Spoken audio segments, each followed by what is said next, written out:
I want to start by saying I really enjoyed the film. Thank you. Really enjoyed it. When you were reading the script, was there any specific kind of image or maybe a scene that really stuck out for you that you had a kind of clear vision of how you wanted to approach it? It was really the heart of it, rather than immediately seeing a vision that kind of that I connected with the manhunt story in the lockdown city, and the opportunity that a manhunt creates to go on a journey into yourself. Really, all great manhunt stories are journeys into the self, and the experience that Andre has, and the fact that it's a journey towards connection rather than the obliteration of another human being. So there was that. The sense of military invasion, actually, less than a specific image, it bizarrely made me think of growing up as a kid in Northern Ireland. Really? Yeah, How so? Because there were always lots of helicopters in the air and police cars on the street, and there was that sort of fraught relationship between kind of I suppose, justice, morality, law enforcement, all of that stuff was very writ large in everyone's imagination and in their lives. So that I definitely connected with that, but then the actual visualization of the movie was more of as I said, was more built from the inside out rather than the outside in. Correct me if I'm wrong. Was there use of drones for this film? There was, yes. I thought.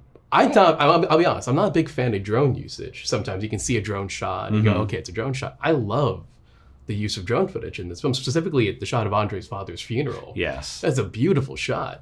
What decided on certain shots that you felt like that's an appropriate use of drone? I felt that one of the things we really needed to do in the movie was to have a juxtaposition of intimacy and scale. That we needed the intimacy of the personal journey, we needed the scale of the lockdown, and that felt to me that it then pushed us into certain moments where we would be incredibly immersed, and certain moments where we'd step back, and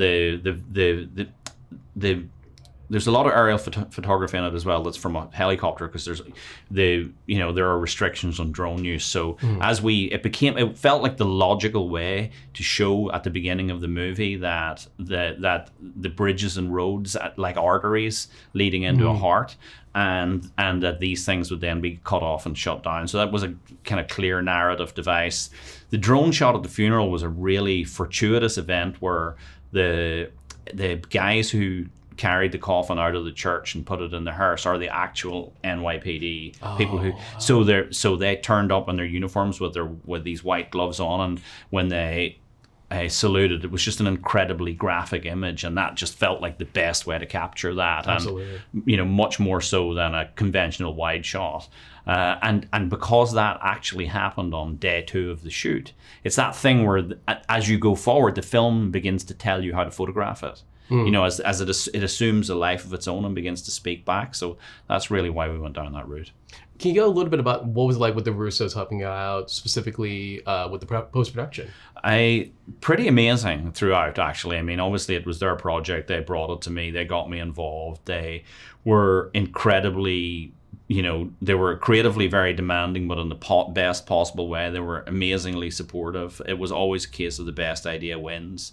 They certainly multiplied access to cast, which, when you look at the cast we have, it's a great cast. It's a great cast, and each, basically it's like a thing that develops momentum, and each one helps you get the next one in. But then as we went through the making of the movie, obviously I'd have chats with Joe and Anthony particularly about action, to be honest with you, and how to maintain the relationship between story and action and the action sequences.